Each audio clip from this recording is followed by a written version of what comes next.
भारत में जो इस्लाम का जिहाद तेजी से आगे बढ़ रहा है, उसको रोकने के लिए कोई ठोस प्रयास कैसे करे हर व्यक्ति, ताकि ये इस्लामीकरण होने से भारत बच जाए और इस्लाम के जिहाद को अब रोक सके। जिहाद को कैसे रोका जा सकता है, ये स्वामी श्रद्धानंद जी से सीख सकते हैं। इन्होंने किसी मुसलमान को मारा नहीं, किसी को गालियां नहीं दी और कोई ऐसे षड्यंत्र नहीं रचे, कोई तलवारें नहीं चलाई हैं ऐसे।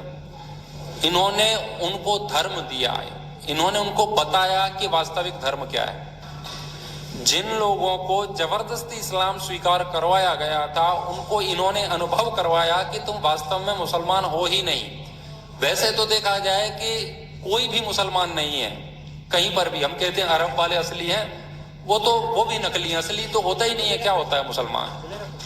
लेकिन भारत में तो कन्वर्टेड ही हैं, उनको थोड़ा छोड़ दो तो भारत में तो सारे परिवर्तित हैं। तो ये तो अपने ही है ना। आज जो मुसलमान है वो कोई पहला मुसलमान नहीं है ना, पहले तो हिंदू था, आज वो मुस्लिम है। और आज के जो हिंदू हैं, अगर हम नहीं जागे या ठीक नहीं करते तो आज के जो हिंदू हैं वो कल के मुस्लिम हैं। तो हिंदू ही तो मुस्लिम बने थे और अभी भी हिंदू ही मुस्लिम आगे बनेंगे।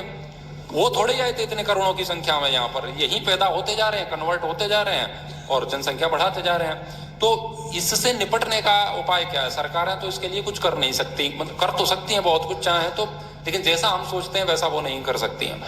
और इस तरीके से कोई देश तैयार नहीं है इसके लिए, और वो होना नहीं चाहिए उस तरीके से कि रक्तपात हो, दंगे हो, हिंदू मुसलमान को मारे, मुसलमान हिंदुओं को मारे।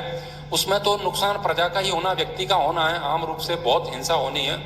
इससे रोकने का, अब इतने सारे मुसलमानों को आप उठा करके कहीं भेज भी नहीं सकते, क्योंकि पाकिस्तान में मुसलमानों से ज्यादा तो भारत में ही है।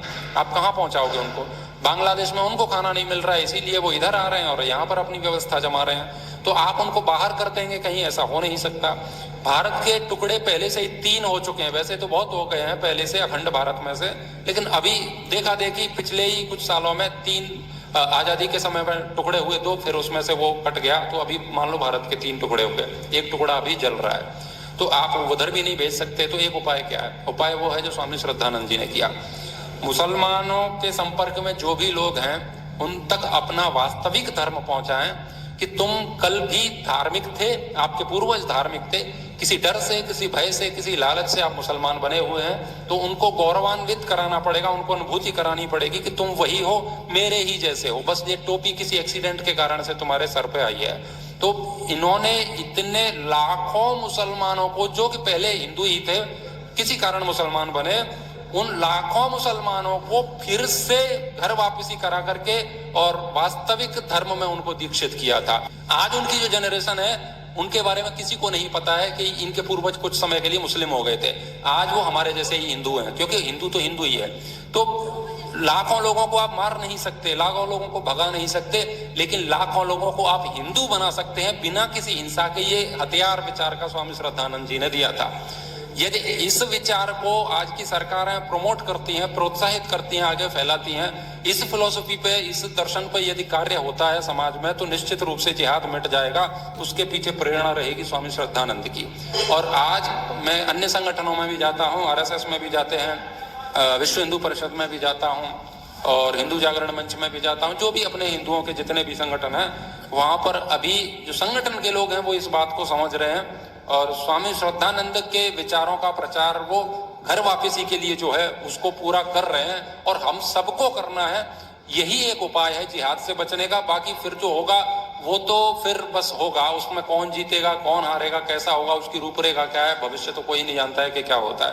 लेकिन इस खतरे से बचना है तो स्वामी श्रद्धानंद के मार्ग को ही हमको अपनाना पड़ेगा और इसके अतिरिक्त दूसरा कोई चारा नहीं है। जिहाद से बचने का केवल और केवल उपाय है, वो है घर वापसी। अगर हमसे या हमारे संगठनों से, हमारी सरकारों से, किसी से हो सकता है तो वो करें, नहीं करते हैं तो फिर जिसका डर आपको है वो निश्चित रूप में घटित भी होगा, फिर और कोई उपचार नहीं है। ठीक है।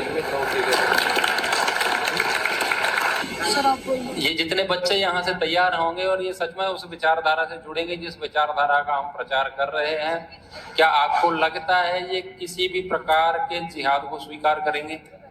आप बताओ, खड़े हो जाओ, प्रश्न पूछ के बैठेंगे। क्या आप स्वीकार करेंगे? नहीं करेंगे ना। आपकी भूमि पर कभी लैंड जिहाद हो सकता है? इसमें वो रहती नहीं हो सकता है ना। मरने के बाद में आपके परिवेश में, परिचित में, आपकी बहन, चाचा की लड़की, मौसी की लड़की जो आपसे सही में संबंध में आपकी बातें मानती हैं, क्या वो लव जिहाद का शिकार हो सकती है? नहीं हो सकते ना। क्यों नहीं हो सकता है ये? सीधे बेटा पैर सीधे। क्योंकि आप जानते हैं कि इस्लाम क्रूर है, घातक है। तो ये एक आपके अंदर विचार है, वो कहीं ना कहीं से किसी न किसी के माध्यम से पहुंचा है, ठीक है। विचार के कारण से अब आप इस्लाम से लड़ने का आप विचार करते हैं कि इनको रोकना है, ये क्यों बढ़ रहे हैं। केवल एक विचार अंदर से आया है कि सनातन धर्म ऐसा है, हमें उसको फॉलो करना है, उसको बचाना है। ये अरब से आई हुई संस्कृति मानवता के लिए खतरा है। तो क्या क्या है वो बहुत आपने सुन रखा है, बहुत वीडियो आपने मेरे भी सुने हैं, औरों के भी सुने हैं, मुझे पता है, आपने बताया था। तो वो चीजें, कॉन्सेप्ट क्लियर होते जाएंगे और हम स्पष्ट रूप से देखते जाएंगे ये हमारे शत्रु है, ये हमारे साथ रहने लायक नहीं है, या फिर रहना चाहते हैं तो इनको अपने जैसा ही हमको बना लेना है, अर्थात घर वापसी, ठीक है ना। उनको घर वापसी कराएंगे, वो भी हमारे जैसे हो जाएंगे, खतरा समाप्त हो जाएगा। तो विचारधारा से ये रुकेगा और किसी चीज से नहीं रुक सकता है।